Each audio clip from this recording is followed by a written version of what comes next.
Hello and welcome to Stretford, Paddock. This is the preview for the Women's FA Cup final on Sunday.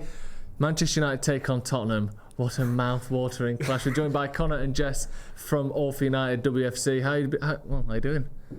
Yeah, I'm excited. Good. Are you nervous? So nervous. Oh yeah. Our whole season is riding on this. Yeah. Are you excited? Yeah, excited, nervous. I think some sort of lethal combination of the two. Yeah. But I'm just hoping for a good result on the day. Yeah. Right. We'll get into it then. We'll have a look at this game because you've been on the channel a few times before, and you're saying before it's basically been a bad luck charm. Yeah, it has to be honest. Have you lost every game that we've previewed so far? Yeah. So we've been on twice before. We did the preview for the FA Cup last year, which was against Chelsea, and we lost that.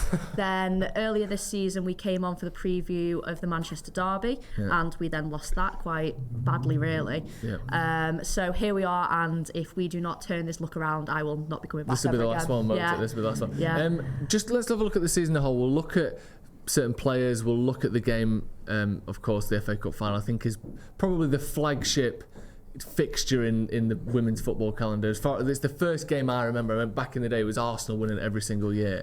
So for me, I'm looking at this going, this would be amazing. But we were just chatting before, it's not been a sort of sunshine and roses season for the women's team, has it? No, as I said a second ago, this is literally all we've got now. You know, we're not fighting for the league. We're not going to get Champions League again. It's been such a disappointing season when we look at it as a whole. So the FA Cup, we've never won a major trophy. Obviously, we won the Championship when we got promoted. So yeah, it's going to be massive. You know, all I've thought about since we beat Chelsea in the semi-final is Katie Zellum leading the team out, you know, lifting the trophy at the end and having that moment with the players, because you know we both were there last year. We remember what that felt like. That disappointing. It was heartbreaking because we said before we came on here, we played so well in that final last year. So to come away with nothing, and also we were fighting for the league last year and then just got obviously beat on the final day. So we were so close, and because of how this season's gone, knocked out the Conti Cup or which is kind of similar to the Carabao Cup in the men's, knocked out of that, which is a whole other story. That's a whole other show. And the league form has been so poor that this FA Cup for me would just be absolutely incredible to win. Yeah, it's almost the parallels to the men's team are sort of bizarre, really, aren't they? Like lost the FA Cup last year, we're in it again, almost despite the league form. Like this is a chance to kind of save the season almost. So United are fifth in the league. Only the top three get Champions League, so that's out. You know, no other trophies. Like I said, never won a trophy other than getting promotion. What would this season sort of feel like at the end? Will you go, we won it, it's been a success, or is it going to be it's actually we're kind of looking at the issues here rather than saying how well we've done? I don't think it's going to save the season as a whole for the fans, to be honest. I think it'll be fantastic to get a trophy in the cabinet, especially the FA Cup. Like you say, it's a really prestigious kind of trophy in this country. And like you said, similar to the men's team, it's kind of funny that our league form has been so up and down, so terrible in places. But we've somehow beaten Chelsea in the semi-finals to get here, a team that we've never beaten at all in our since we started as a club. So it's just really sort of strange, but this is kind of all we've got left. So I'm just hoping that, the girls and like the management and everyone else is just going to really be fighting for this trophy, because whilst it might not save the season, at least it will kind of help the season end on a little bit of a positive. I don't want to go down to London again and come back in the mood that I was in last year. So this will at least kind of maybe let us think back to this season on a little bit more of a positive note. I think questions have to be asked regardless on the league form, but it might kind of just make us fans feel a little bit better about it. There is that thing, Nick, where in the moment, obviously it'll be amazing, but it won't make the season be a raging success. But then, like you said, you look back in 5 years or 10 years and go, we won our first ever trophy that year. That is big, isn't it? That's something to be excited about. I think that's it. It's history right in front of us. We get over the line, we win it this year. It is history right there, because we said it's the first major trophy. So yes, at the end of the season, when we come to do our review of the season, we'll look at the league and think, yes, we maybe should have won that one and look at some of the draws. But ultimately, as you said, you look back in 10 years' time, you're going to think that was the first. Hopefully we'll have won the WSL a number of times by then, the FA Cup a number of times, but we'll always look back at 2024 as the first time we won that major trophy and got over the line. Yeah, hopefully. Let's have a look at some of the sort of key players then. So as far as we'll look at a bit of Tottenham and a bit of United as well. Let's start with United. Who are you looking at in this game as the players who are going to either win it for United or certainly stop Tottenham winning it? I think for me, we're going to be quite reliant on our more experienced players. So obviously with us being in the FA Cup final last year, I'm hoping that puts us in a kind of stronger position. You know, we're more used to Wembley and the massive crowds that's going to be there. So I'm hoping kind of players like Ella Toon, Katie Zellum, captain, are going to really rise to the occasion and just kind of keep everyone else level-headed. I think Nikita Paris has had a fantastic season. She's been bagging goals for fun, and again, you know, she's a kind of older player in the team. She's sort of been through it. She's played she played across multiple leagues and has won all sorts of trophies. So I think players like her are going to really help to just bring a level of calmness to the team. You know, like I said before, this could be the only real chance of saving our season almost. So I think it's going to be important for the players to keep a level head and not kind of get too excited or too nervous or anything like that. So I think we're going to be relying on our sort of more senior players to just keep things calm and collected. Nice. You mentioned there, like, Tottenham maybe don't have as much experience.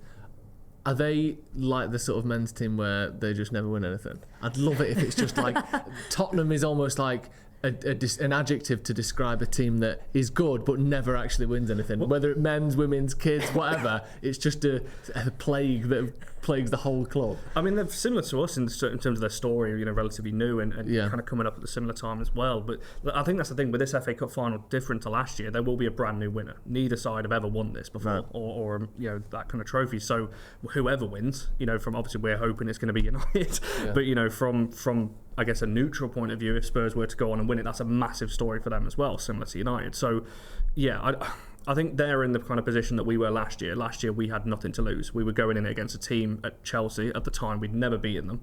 Yeah. So we had nothing to lose on that final. This season, Spurs are looking at us going, we've got nothing to lose. Playing United, both teams' form since the semi-final have been pretty poor. Tottenham in the league. 1 place behind United in the league, so 5th and 6th, aren't they? Yeah, and it's been hit and miss when we've played them. You know, we beat them 4-0 away in December and then drew at home 2-2 with a late equaliser from Maya Letitia back in about 3-4 weeks ago.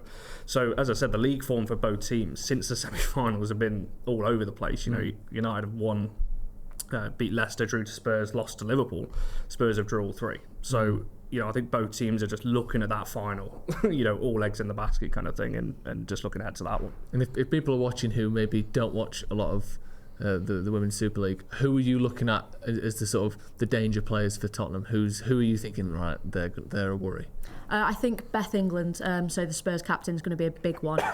She's obviously an England international. She's had a hell of a lot of experience. She played at Chelsea for years. She basically left Chelsea to get more minutes again because she was spending a lot of time on the bench, but she is a fantastic player. She was, you know, has been a starter for England, can just bag goals from anywhere for fun. I think also Martha Thomas, who is an ex-United player, she moved to Spurs in the summer. I think she's been absolutely fantastic for them. You know, she couldn't really cement her position at United, but she's gone to Spurs and their system has just fit her perfectly, and she's been a really, really on-form player. So I think the two of them are going to be the kind of key people that United are going to want to keep quiet. There's a couple of really good goal scorers there, and I think they're going to be sort of Tottenham's main point of attack. Nice. Let's get into some score predictions then, because I think last time we predicted United to win. I think we did in the FA Cup final as well. At some point, we've got to get this right. If I just keep coming in and saying 2-1 United, then eventually United will win 2-1. I'll start with you first then, Jess. What's your score prediction? I'm actually going to say 3-1. No, you just said you were going to say 2-1. No, I'm changing it. Pulled the rug out from under me. 2-1's not working for me, so I'm going to say 3-1 United. 3-1. Now, if they do win 2-1, I'm obviously not going to mind because it's a win. We'll take it. But I'm still going to be a little bit annoyed. Yeah. They didn't just get that extra one. The first time you stray from 2-1, but I mean, you take 2-1, wouldn't you? What are you going for? I wouldn't take 2-1 because I don't think my nerves are going to take it. It was 2-1 in the semi-final against Chelsea, and my nerves are on edge, you know, for the whole of that game. So, you know, particularly that second half. I think I said 3-1 last time I came on here when we played City at Old Trafford. Obviously, it was 3-1. It was just the other way around. So I'm kind of hoping that. Well, what you should maybe reverse engineer it. So pick Tottenham to win this one by whatever scoreline you choose, and it'll flip again. I don't think I could never predict a United loss, can I? Fair enough. I'm more confident. I think the closer we get to the final, the more confident I'm getting. The last few weeks I've not been, you know, because as I said, we just lost to Liverpool. Our league form has not been good. I will go 3-1, but I think it's going to be an extra time. I think we'll 1-1, you know, get it to extra time. Now I think, as Jess said earlier, our experienced players, we've got enough players in there, and I think our quality will eventually win over and bring the trophy back up north, because what an occasion that's going to be. Has any club ever won the women's and the men's FA Cup in the same season before? Has that happened? Did we decide that Arsenal had done it? Yeah, I'm sure Chelsea would have. Chelsea won the women's. You think Arsenal must have done it in the early 2000s? Yeah, because at one point Arsenal were storming both the men's and women's, really. So I don't know if maybe like 2008, 2009. Okay, but that's what I'm hoping for. I'm gonna make a prediction as well. I'm gonna say 1-0. There you go. One clean sheet. Clean sheet. Like, is that what we like? Have I gone too far? No. I think if we can kind of keep it tight defensively, I'm hopeful for a clean sheet. I think we can keep that. I know that I mentioned a couple of good players that Spurs have there, but I think we can keep them quiet. We've got some fantastic defenders. It's worth knowing as well, Spurs are without Grace Clinton for this one. She's on loan from us, and she's been their best player probably this season. She's obviously ineligible to play in the final, so that's a good thing for us, the fact that she's not playing. As I said, we beat them 4-0 at their place in December. They're a better team since then, they're really good manager, but we should. The players we've got players in form. And I'm just hoping, you look at the semi-final, you look at the quarter-final, we beat Brighton 4-0, best performance of the season. I think there has been a bit of a mentality shift from the players, looking at the FA Cup going, that's all we've got. Yeah, that's the focus. Everything into that. Yeah. So that's what I'm hoping. Brilliant. And fingers crossed we get it done on Sunday. Great, right, thanks for coming on. Make sure you check out All for United WFC. We'll put the link to that in the description so you can see, like I said, at the end of the season, the review, all the great videos you do on there all the time as well. And make sure you check out the game, of course, as well. This has been the preview for the Women's FA Cup final. So many FA Cup finals to look forward to. I absolutely love it. It's really stressful. 2 out of 2, really. come on. Yeah, 2 out of 2. We've got it. We'll see you in a bit.